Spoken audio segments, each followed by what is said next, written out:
Saudara dan saudari terkasih, Injil kita pada hari ini diambil dari Injil Lukas bab 3 ayat 15 sampai 16, dilanjutkan ayat 21 sampai 22. Ketika Yohanes tampil di Sungai Yordan, banyak orang menanti dan berharap, dan semuanya bertanya dalam hatinya tentang Yohanes, kalau ia adalah Mesias. Yohanes menjawab dan berkata kepada semua orang itu, "Aku membaptis kamu dengan air, tetapi Ia yang lebih berkuasa daripadaku akan datang, dan membuka tali kasutnya pun aku tidak layak. Ia akan membaptis kamu dengan Roh Kudus dan dengan api." Ketika seluruh orang banyak itu telah dibaptis, dan ketika Yesus juga dibaptis dan sedang berdoa, terbukalah langit dan turunlah Roh Kudus dalam rupa burung merpati ke atasnya. Dan terdengarlah suara dari langit, "Engkaulah anakku yang kukasihi, kepadamulah aku berkenan." Demikianlah sabda Tuhan.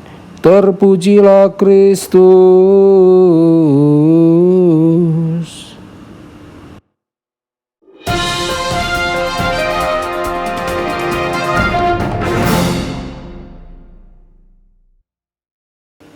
Saudara dan saudari terkasih dimanapun Anda berada, jumpa lagi dengan saya Romo Tedens dalam saluran Warta Kabar Sukacita.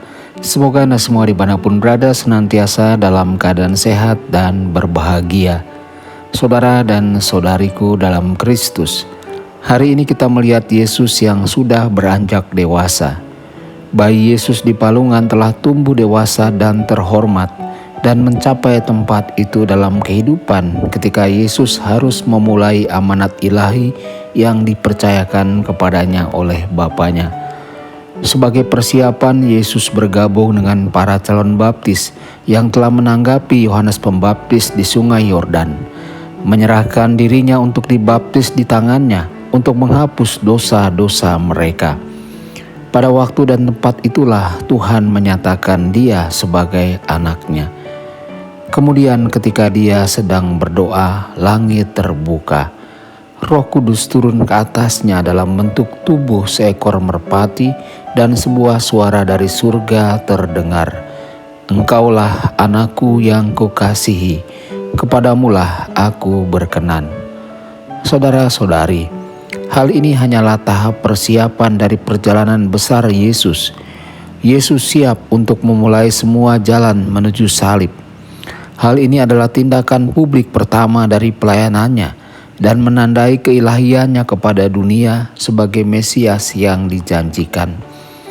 Pembaptisannya juga merupakan awal dari hidupnya, menunjukkan bahwa dia telah memilih untuk taat pada kehendak Bapanya.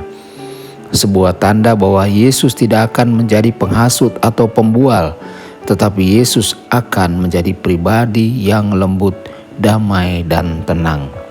Yesus bahkan tidak akan mematahkan buluh yang patah terkulai, tetapi Yesus akan memerintah dengan adil. Yesus akan membuka mata orang buta dan membebaskan para tawanan. Saudara-saudari, tanda-tanda di mana Mesias akan dikenal seperti yang dijelaskan oleh Yesaya akan digenapi di dalam diri Yesus, dan kita diberkati olehnya, seperti yang kita baca hari ini dalam surat Santo Paulus. Dia menyelamatkan kita bukan karena hal-hal benar yang telah kita lakukan, tetapi karena belas kasihan-Nya. Dia menyelamatkan kita melalui permandian kelahiran kembali dan pembaruan oleh Roh Kudus yang dicurahkannya kepada kita dengan murah hati melalui Yesus Kristus Juru Selamat kita, sehingga karena dibenarkan oleh kasih karunia-Nya, kita dapat menjadi ahli waris yang memiliki pengharapan hidup yang kekal.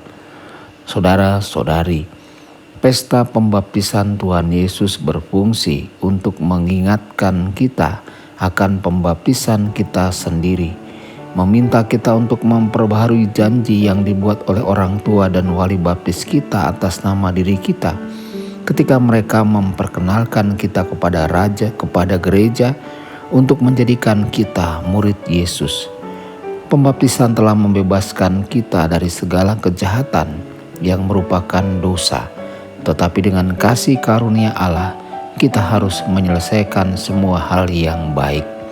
Saudara-saudari, kita diingatkan dalam Injil bahwa melalui sakramen pembaptisan yang dirayakan dengan air, dosa asal kita dibebaskan dan kita menerima Roh Kudus seperti nyala api yang menerangi hati kita dan memberi kita bimbingan, kemurnian, dan semangat untuk Tuhan. Tuhan Yesus memberkati dan menyertai Anda semua. Sabda Allah adalah kebenaran. Sabda Allah adalah kehidupan. Mari kita mencintainya, mari kita menghayatinya. Ya Tuhan yang ku muliakan, sabdamu angkat resahku.